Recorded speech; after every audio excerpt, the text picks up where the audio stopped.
Hello everyone and welcome. My name is Karen Doyle and I would like to welcome you to today's webinar. I'm Operations Director of CTAM Europe. I would like to introduce you to today's presenter, Kurz, Senior Vice President, Global Consumer Insights at ViacomCBS.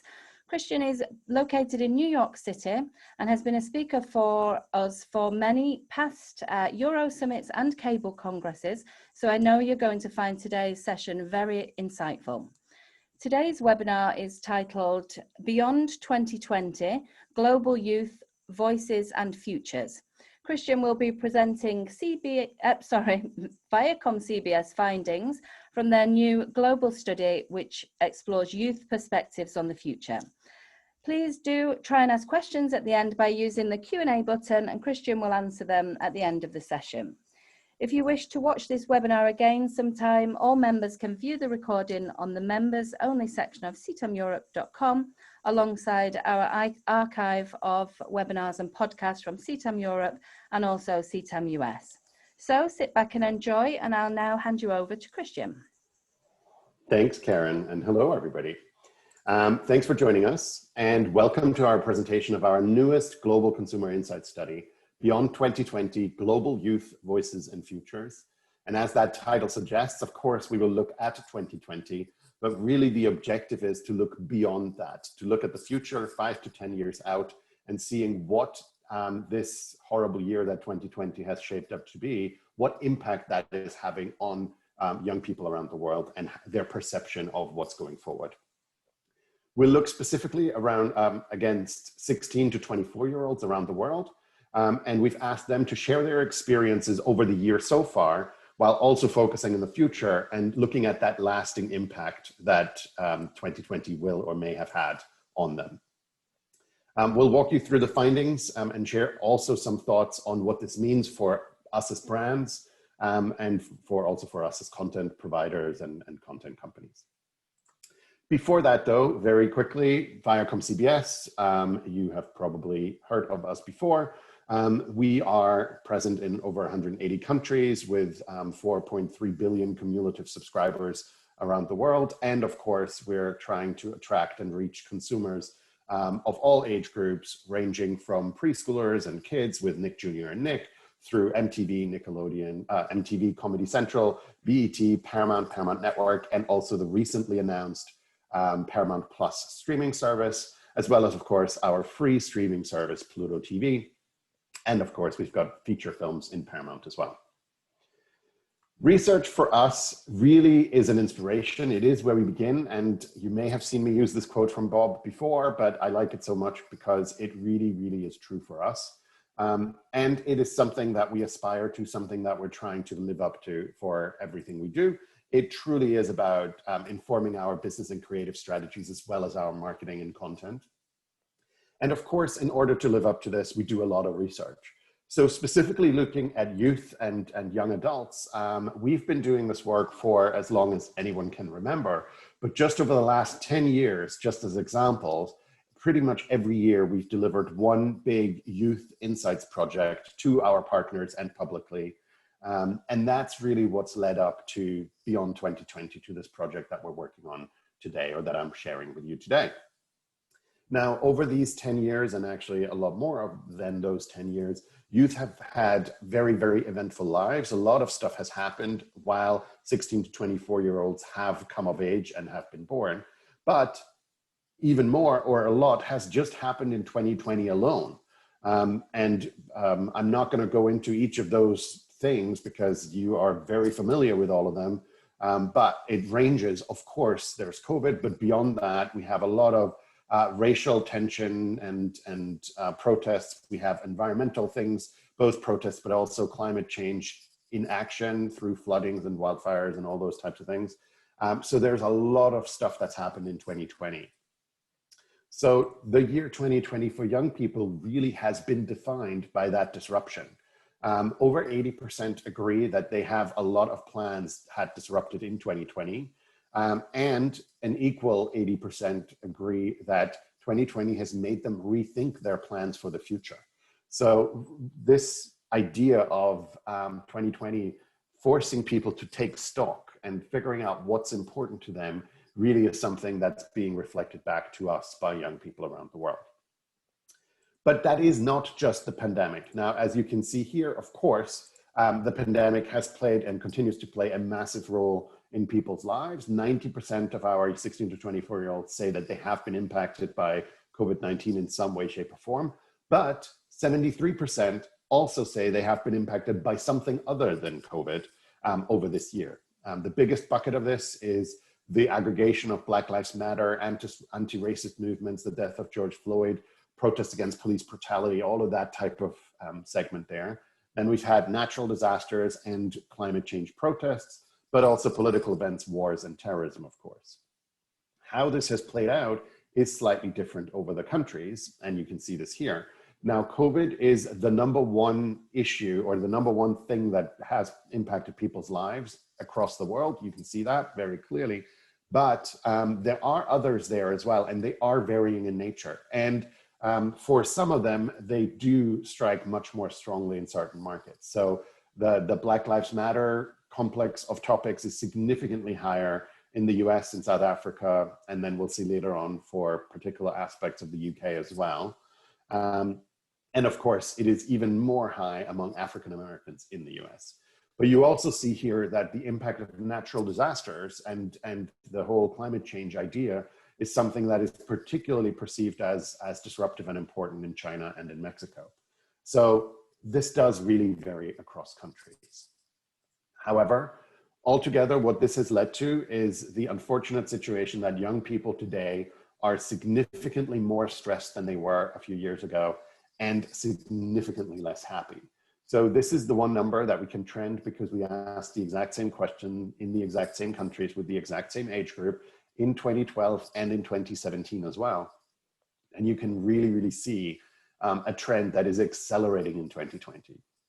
2020 has accelerated significant trends, including also, of course, trends in our industry. But this is one of the things that is sends shivers down my spine every time I look at the slide.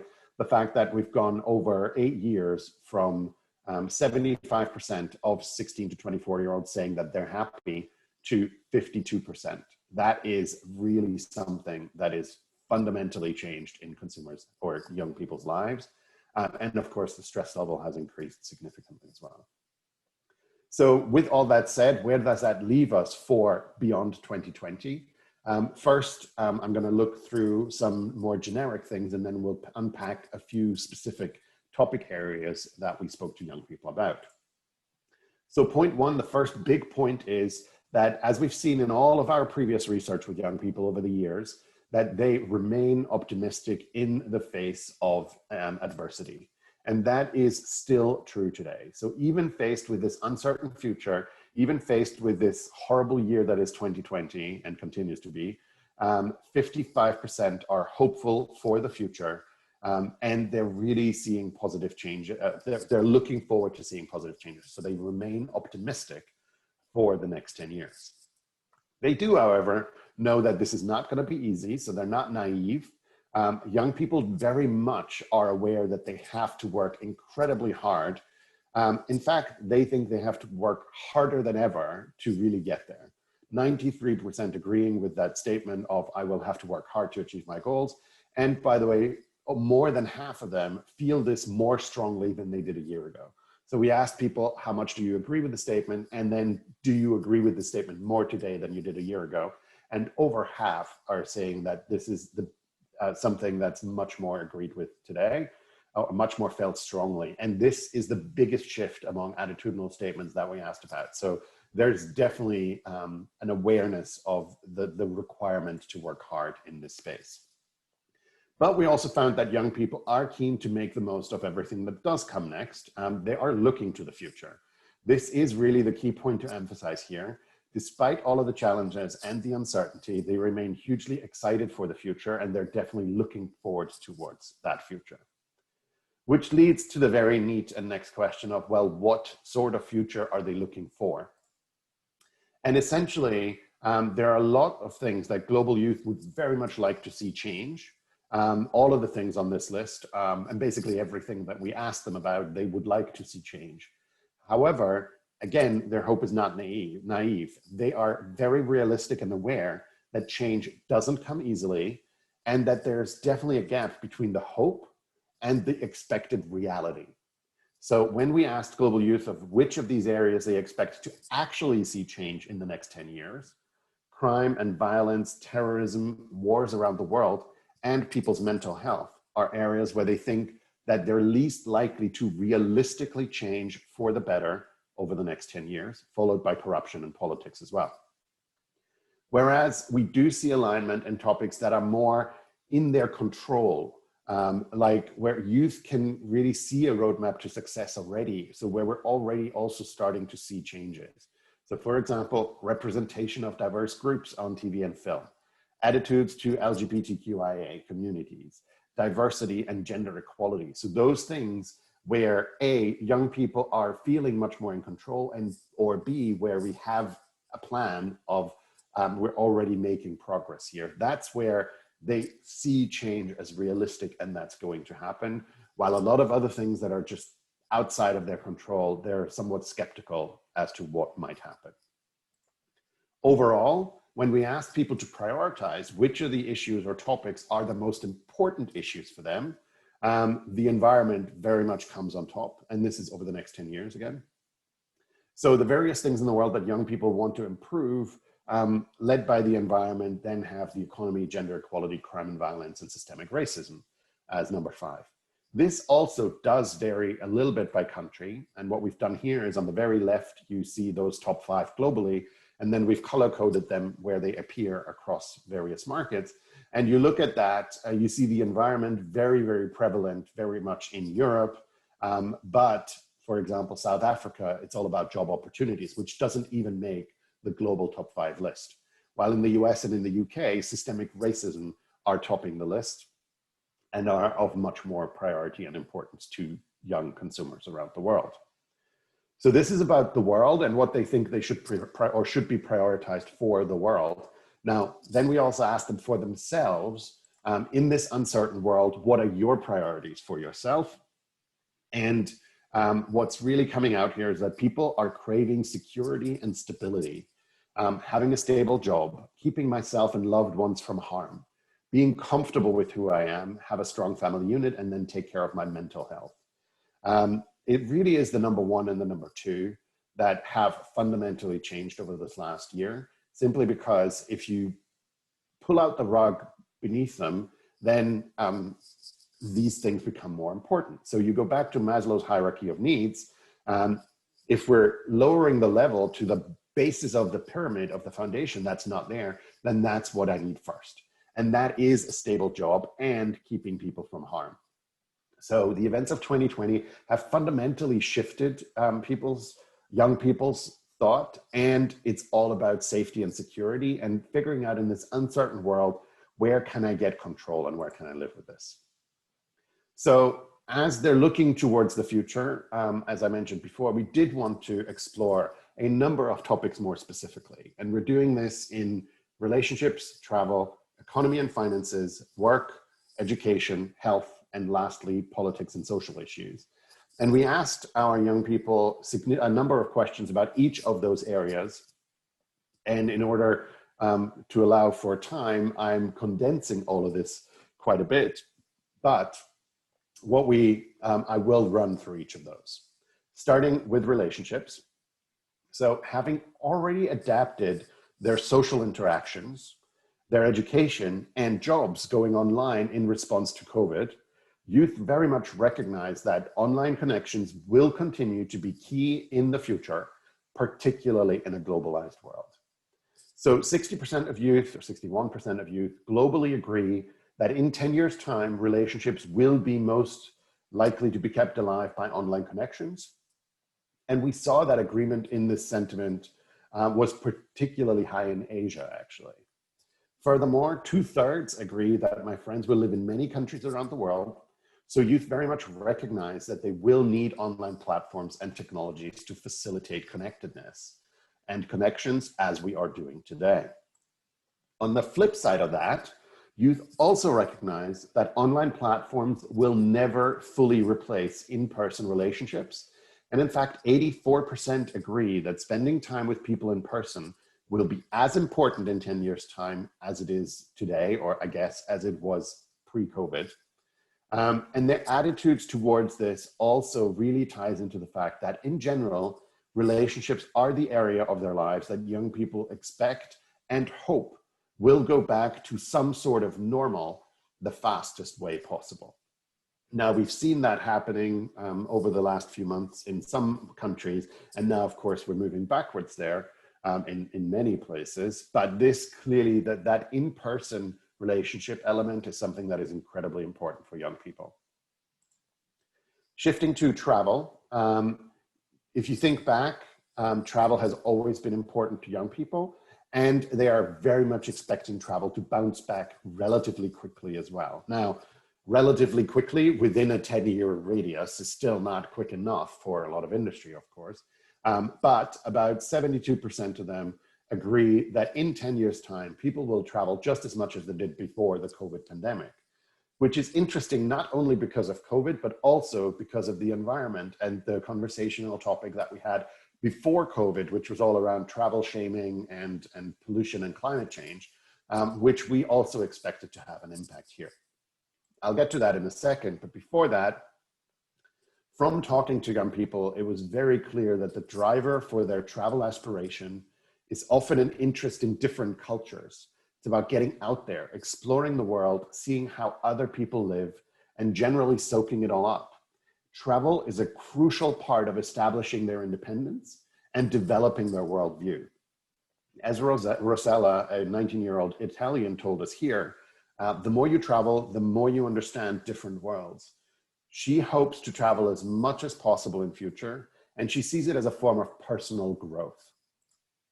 And coming back to the environment, so as we saw earlier in our presentation, the environment is the #1 area that youth want society to address over the next 10 years. And of course, this also plays out in their future attitudes and expectations around travel, with 3/4 agreeing that people will be much more likely to choose environmentally friendly vacations and ways of traveling. Almost 2 in 5 agree that I won't fly due to the impact on the environment. So travel industry is really being hit by a double whammy here. So in relation to the environment, from talking to young people around the world, it is really important to note that they say that they're highly skeptical of the impact that they personally can make at an individual level on the environment without change from businesses and governments. They feel like big businesses, the travel industry included, just aren't sufficiently incentivized to change or protect the environment. They are also highly sensitive to brands saying one thing while doing another. And of course, they're very suspicious of marketing ploys. And they acknowledge that often environmentally friendly options are expensive and inaccessible, whether that be electric cars or sustainable fashion or any other thing. So that's kind of travel.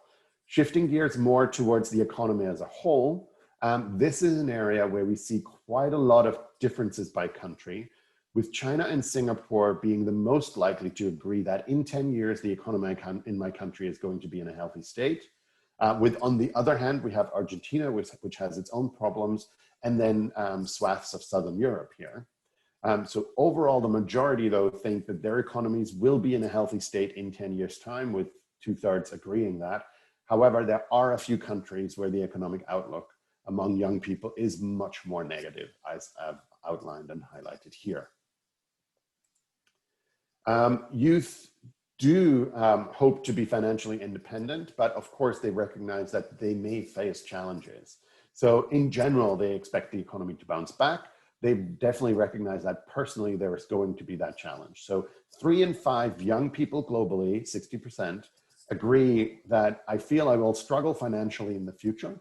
An agreement with the statement is particularly high in France, the UK, Australia, China, and Singapore. However, with the hope of being financially independent, just over 40% also say that their finances are likely to show positive change in the next 10 years, which of course is fundamentally linked to the fact that they are 16 to 24 years old today. So you would expect that over the next 10 years, the financial situation improves. So I actually find that 41% worryingly low. of that age group, you would hope that a much, much higher percent of people who are currently 16 to 24 believe that in 10 years' time, their financial situation is going to be better than it is today. When it comes to work, youth know that the world of work will continue to undergo dramatic transformation in the future. 80% agree that remote working and flexible working will be the norm. And an almost equal 79% believe that artificial intelligence and automation will have replaced a number of jobs in 10 years' time. So they're very aware of these tendencies. They also predict a shift in terms of the roles that will appeal to people, with 71% agreeing that more people will want to work in a role that helps people, things like healthcare workers, emergency services, teachers, those types of things. Now, this is a really positive number and a positive outcome. We'll see how that really plays out over the next 10 years, but this is encouraging to hear. When it comes to work, of course, we mustn't forget our industry ourselves, a TV industry. We only have one slide on this in here, but it really is important for us at ViacomCBS and for you in the industry as well to remember that our own work of world will also continue to undergo transformation in the coming years, driven, of course, by technologies and the need of consumers evolving. So here's just a couple of stats that relate to the future of our industry.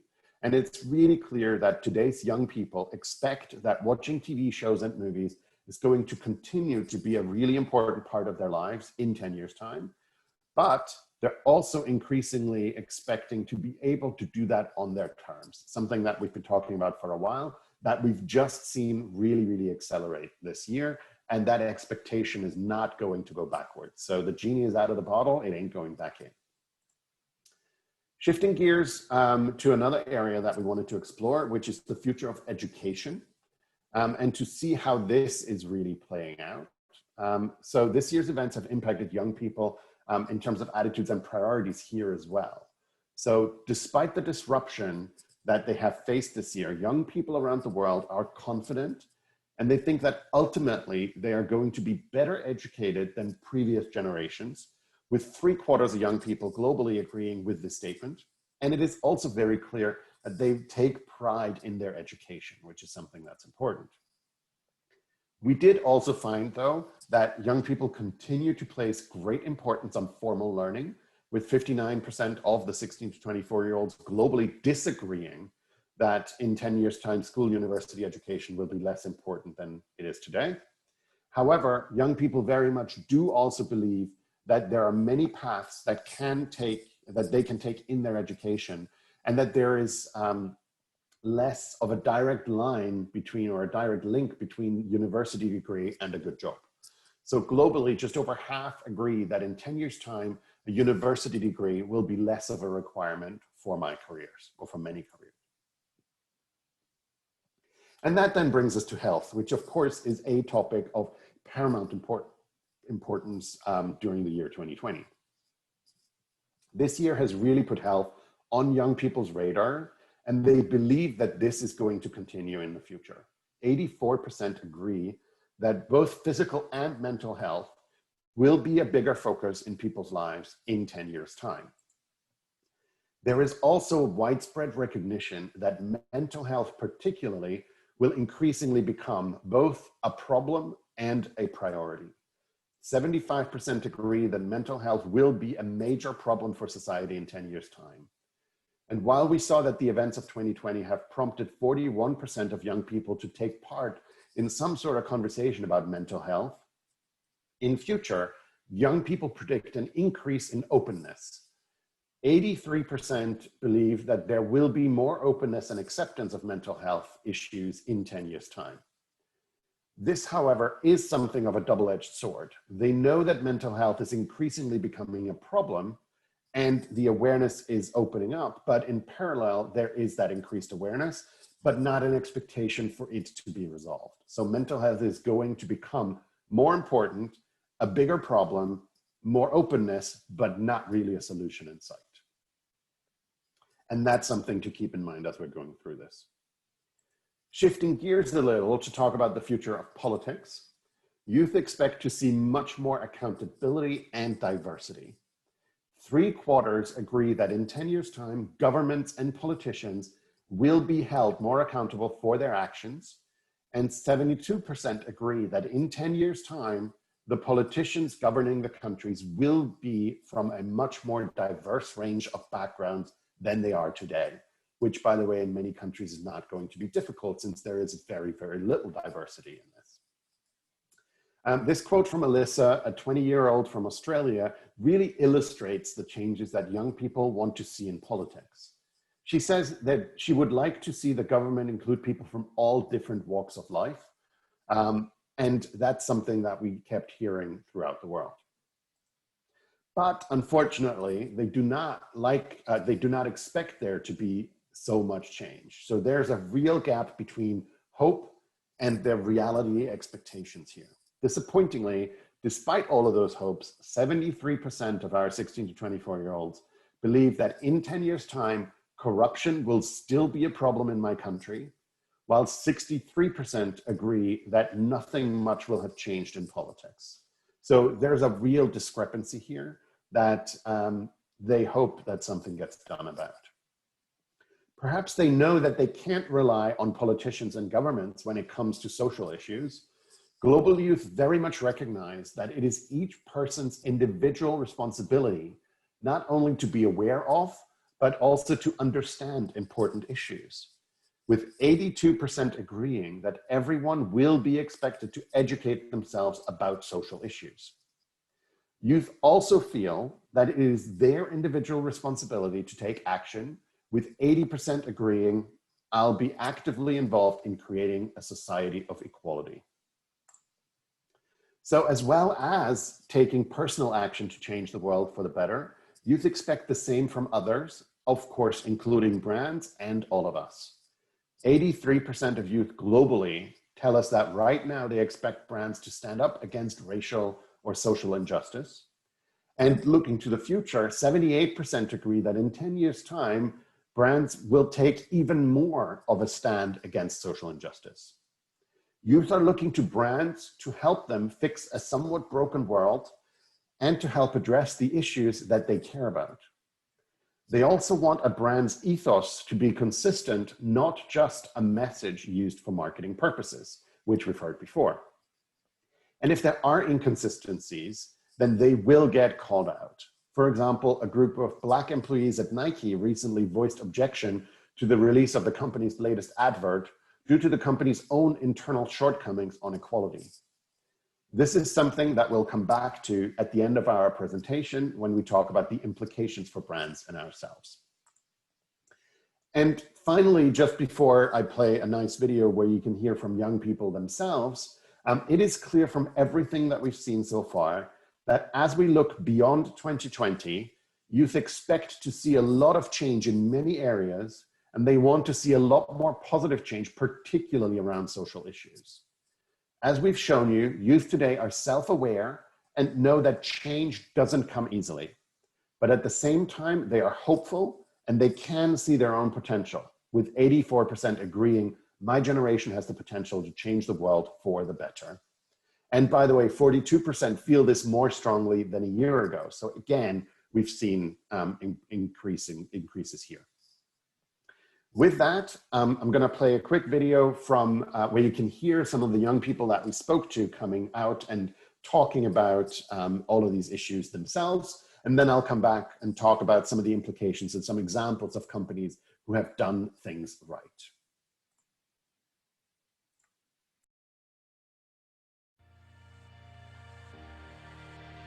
2020.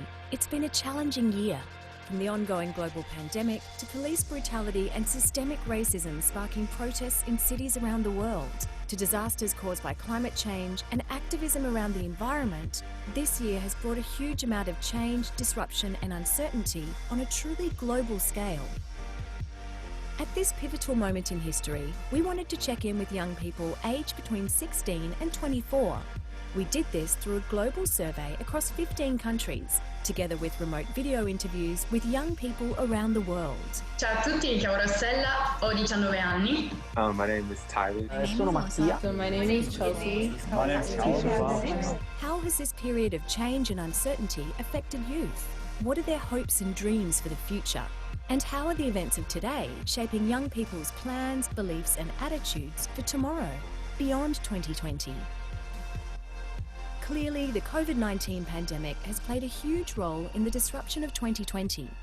I think it's kind of been the most challenging year ever. Ik vind het wel een heftig jaar, als je het gebeurt. Coronavirus has been the biggest event by far, just because it stopped everything in its tracks. And then I think that event led us to re-examine a lot of other issues that we're dealing with as a society in the world right now. The pandemic has changed lives, but for some, it also offered a rare chance to reflect and reassess.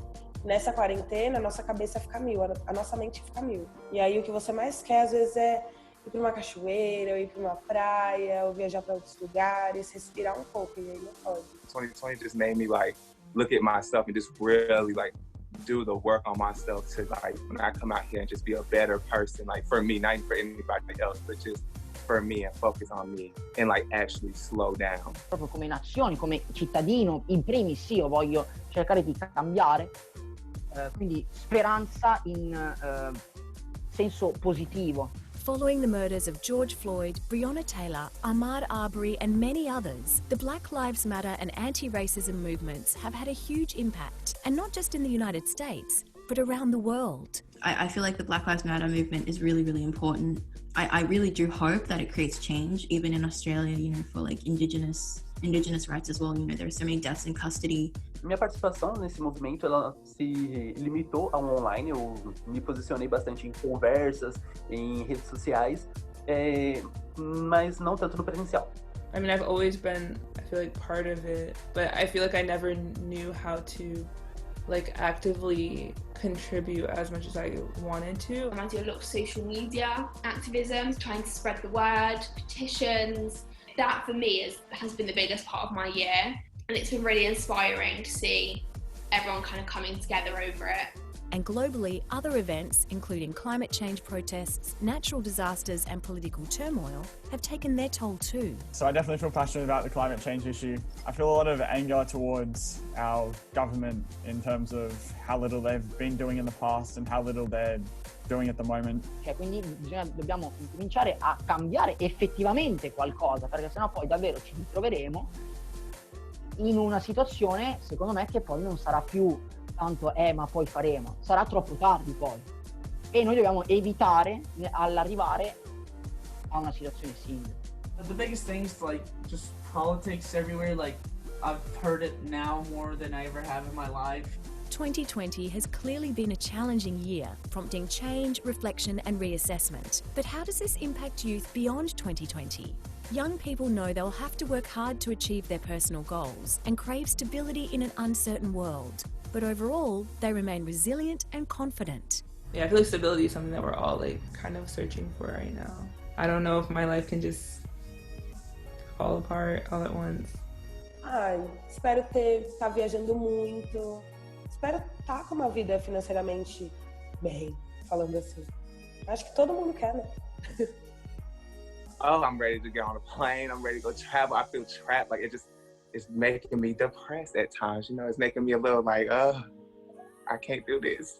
Ja, geestelijk merk ik wel gewoon, vooral de laatste maanden, dat diep gezondheid belangrijker is dan je lichamelijke gezondheid. I feel like I'm more invested in putting my physical and mental health before anything else now. Secondo me si è un attimo fermati, si è entrato in contatto su come appunto la nostra salute può da un giorno all'altro essere fragile. When it comes to wider issues, youth are optimistic for change, but are aware that it won't come easily.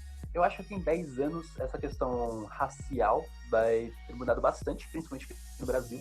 Non un fim do razzismo, ma una grande amenizazione dele. Sicuramente porterà a qualcosa di positivo e a dei cambiamenti, anche se non penso a breve termine, cioè no, a breve termine, non penso in un breve periodo, insomma. Cioè penso che ci voglia tanto tempo, come diciamo ci è voluto e sono iniziati insomma tanto tempo fa questi movimenti. I think that the political issues that we are suffering with and dealing with now, I think we've dealt with them for forever. I'm not sure that there's going to be a major change in what we're dealing with. I feel like in the next 10 years, we just kind of have to, everyone just needs to get their shit together, honestly. Like, we just have to figure something out. They have a lot to think about, but despite the unprecedented events of 2020, youth today still believe they have the power to change the world and are excited about the future. So if I had to describe the future, dovessi descrivere il futuro, Se tivesse que escrever o futuro in 3 words. in 3 words, In 3 words. If I have to describe the future in 3 words, it would be daunting, scary, worrying, política, Mistério. Different. Ambitie. Nuove idee. accepting, exciting, Kansrijk. Novità, amor, Loving. Positivo. Freeing. progressive, optimistic. crescita, sustainable. Caring. Wel divers.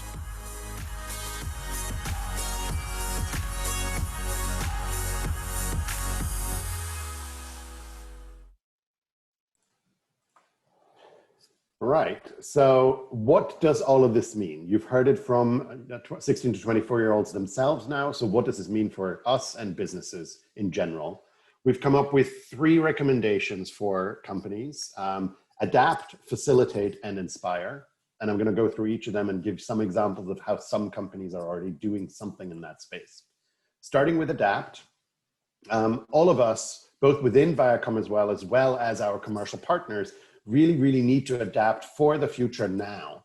Our future plans should help provide that stability that young people crave and make meaningful commitments to drive positive change around social issues. Businesses and brands take a long time to build and even longer to steer in a different direction. So we need to be thinking about our next steps and the path ahead as we are going through our business today. Investment in initiatives shouldn't be a short-term reaction that look for quick fixes. They should instead be somewhat of a long-term plan. And some of the examples that we found here is around climate change. So Apple has made this commitment to be carbon neutral by 2030, and I know a lot of other companies have done that too. And then we're also seeing companies that take it even further. Brewdog, a brewing company in the UK, has promised to be carbon negative. And they're publicizing this, of course. So here's a quick video that looks at that.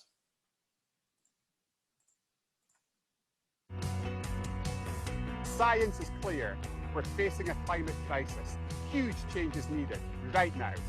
And that is why Brewdog is now carbon negative. Every single year, we're going to pull twice as much carbon out of the air as we emit. Our carbon, our problem. So we're going to fix it ourselves right here.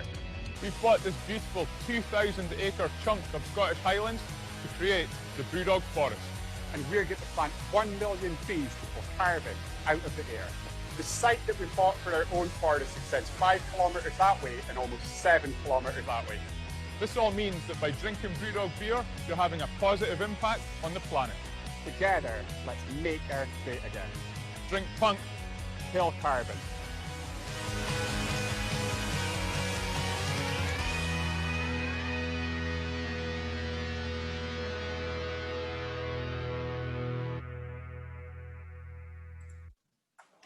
So in the hope that you understood the Scottish accents, this is the type of activity that young people are expecting from companies left, right, and center. Beyond the environment, other social issues are also something that's being expected. And Ben & Jerry's has always been a leader in this. They have recently in the US released a new flavor called Justice Remixed, with proceeds going to contribute towards criminal justice reform initiatives. And this is the type of stuff that they're expecting. Then the second one is facilitate. This is all about brands or encouraging brands to act as facilitators for young people to help them achieve change and also have fun, particularly at this time. And youth today really want to change the world for the better, so they know it won't be easy, and brands can really help facilitate young people's desire for learning and positive change by providing guidance and resources, for example, around mental health and social issues. This will enable young people to achieve the change that they want to see and the change that they want to be. And at the same time, young people also need to let loose. And it's definitely been a very difficult year for this particularly. So they've been under pressure and there's potentially more challenges to come. So providing an escape for young people to let loose is also important. They want to have fun And they don't just mean on Zoom, but also there, and in person too. So it's figuring out how we can facilitate that, and having an actual relationship with people in person is key as part of that.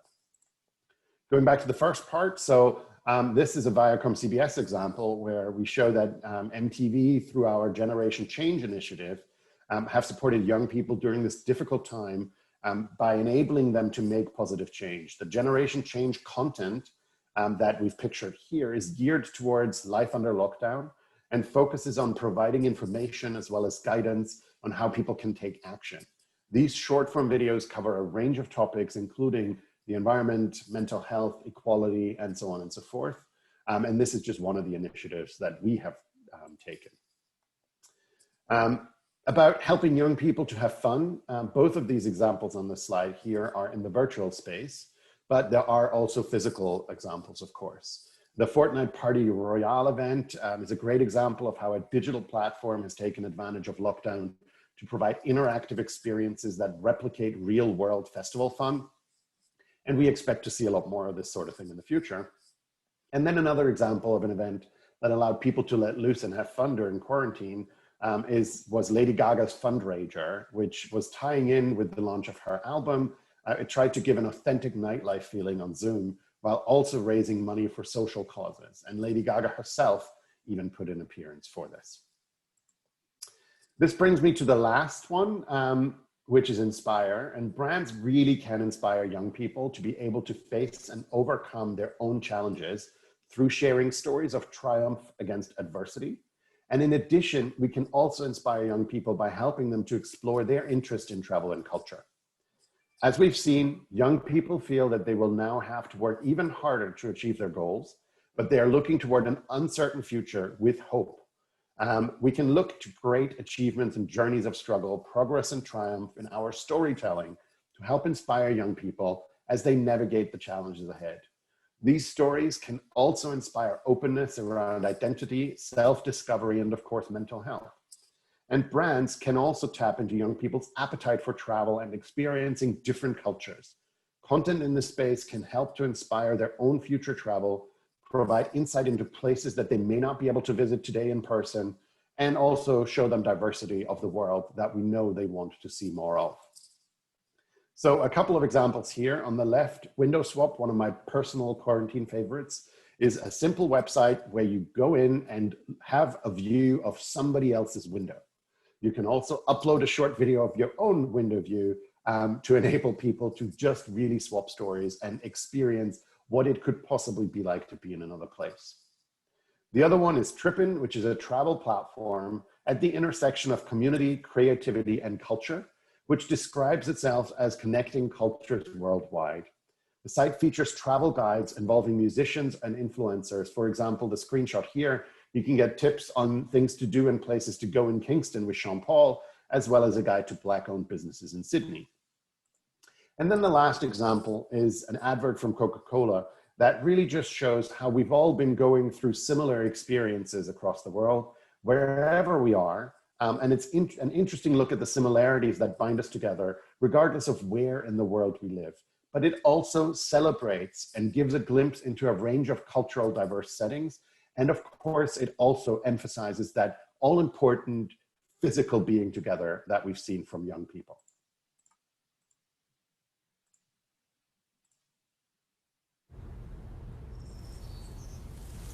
The day the world stopped was the day we found where to go.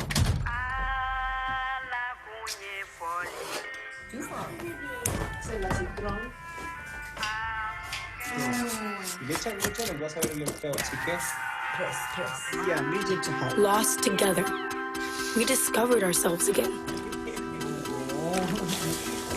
And we realized that the things that matter deserve time.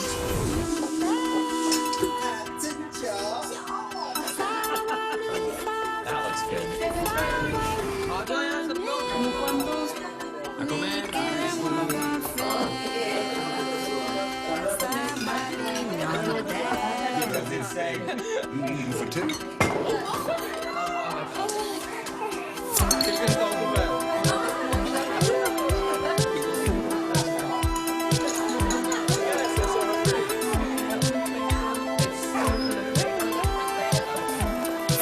on, we're not going to leave anything on our plates.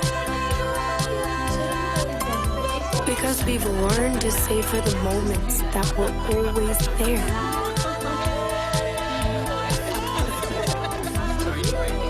And they never tasted this good.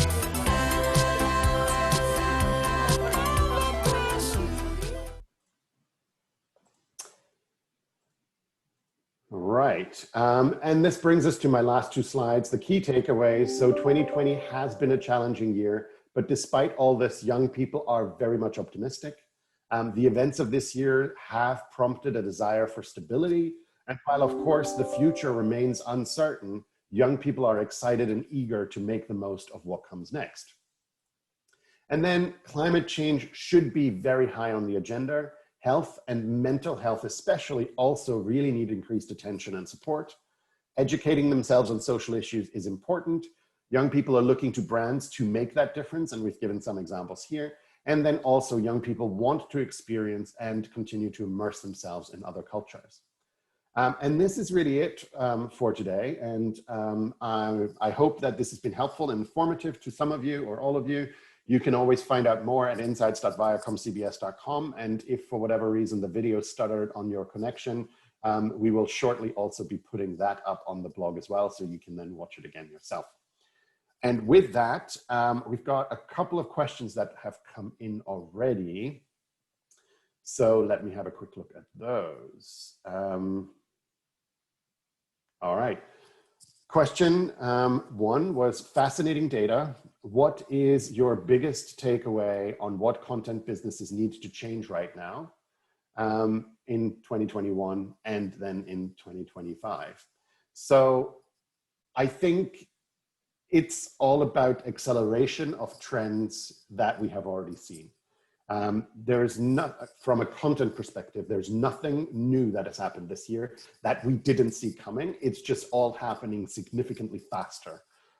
The one big impact, of course, for a content business was and continues to be that for a large portion of 2020, we weren't able to film anything or very, very limited things. And I think that some of the new production techniques that have been developed over this year will be carried out into 2021 and beyond that, because some very limited, but some of the content production approaches have been perceived well by the audience. Beyond that, I do think it is all about the on-demandness that is coming to the forefront on the one hand when it comes about entertainment, but also the being togetherness that we see through live linear TV, where you're able to consume and engage with the same content at the same time and have a conversation at the same time. That actually is something that we've now started to see in the streaming world evolving, where both Disney and Amazon have launched these watch together feature, where essentially they're emulating linear TV, where multiple people can watch the same thing at the same time and therefore be at the same time and have a conversation around it. So I do think that that element is definitely something going to be very, very interesting. Will social change show up on screen at ViacomCBS? I'm probably not the best person to answer that question. There are much more qualified people within our organization, but the short answer is yes, we believe it already has and it continues to do so. We were among the first ones back in the, I don't even remember when, if you think back to The Real World, season 1, having LGBT characters in there, being the first network where we showed a same-sex commitment ceremony with also a person who happens to be the first HIV positive character on television ever. We have MTV Sugar, which is all around sexual health and sexual education. So there's a lot of initiatives that have been running over the years. So we believe we've been doing a lot. However, we are definitely going to need to and are planning to do more. And that's something that's coming through very strongly internally as well as externally. And then, I'm looking at the time, as COVID-19 and BLM somehow lead to the renaissance of linear TV and the need for reliable news sources, which yes, I was talking about just now as well. And as you need, as I mentioned, the increase in the usage of TV, do you see a chance that it would slow down the increase in the number of cord nevers and probably help to turn around this development a little and bring more to the TV streaming apps that are already pushing into the market, especially a long-term view. So I fundamentally believe that live linear and on-demand are going to coexist. I think they're going to find their respective places as we go through it. I do not believe that there will be as many live linear channels as there were a year ago, because there just won't necessarily be a need for it that much. However, absolutely, we have seen and continue to see that renaissance of the digital fireplace that everybody is gathering around to watch whoever leader of whatever country is announce the new things. Like, we've seen that, as well as also the coming together around distraction and entertainment. So I do believe that that linear TV has and is experiencing a new renaissance. I also believe that over summer, and particularly in those markets where the COVID issue dimmed down a little bit over summer, we saw fundamental declines in any type of consumption because people just finally wanted to go out and get out of the house, and they have done that. They're now going to be much more confined to the homes again, A, because it's colder, but B, also because, of course, COVID is increasing. So I expect consumption to go up again.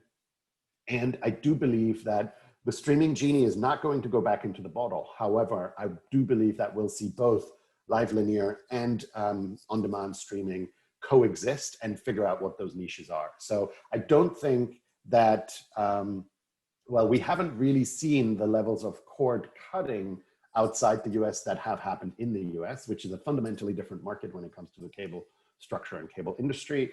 I do believe that we will probably see fewer cord nevering, but really, I don't really think there were that many cord nevers in the first place, depending on that definition, because the vast majority of people have grown up in households where they have had a version of linear television. They may have just moved out of that living situation and never paid a bill themselves, which doesn't mean they never had access to it.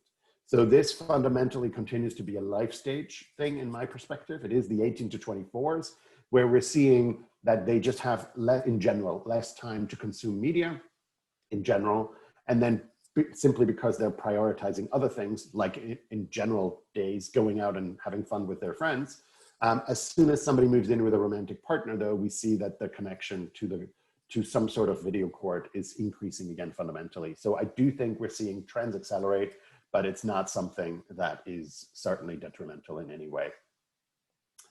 And then the final questions, will young people choose networks over competitors based on contributions to social change? I don't think they will based on contributions in monetary terms. I do think they may well choose based on contributions when they are represented on screen. And we are fundamentally believing that we see it's about reflecting people's world on screen, which happens in some places, it doesn't happen in others. The more you get to reflecting that reality that young people want to see or have seen is something that is going to have an impact on their viewing choices. Not necessarily by brand, certainly by piece of content, but we do certainly believe or hope that that also then reflects onto the content brands and the content providers as well. So I do think there is going to be an impact as we go through what those issues are, just like there is for brands that sell physical products based on their social stances as well. So that is really it from my perspective. Thank you again so much for your time. I'm glad to have had this time with you. I hope it was useful, and please do always feel free to look at more information at insights.viacomcbs.com.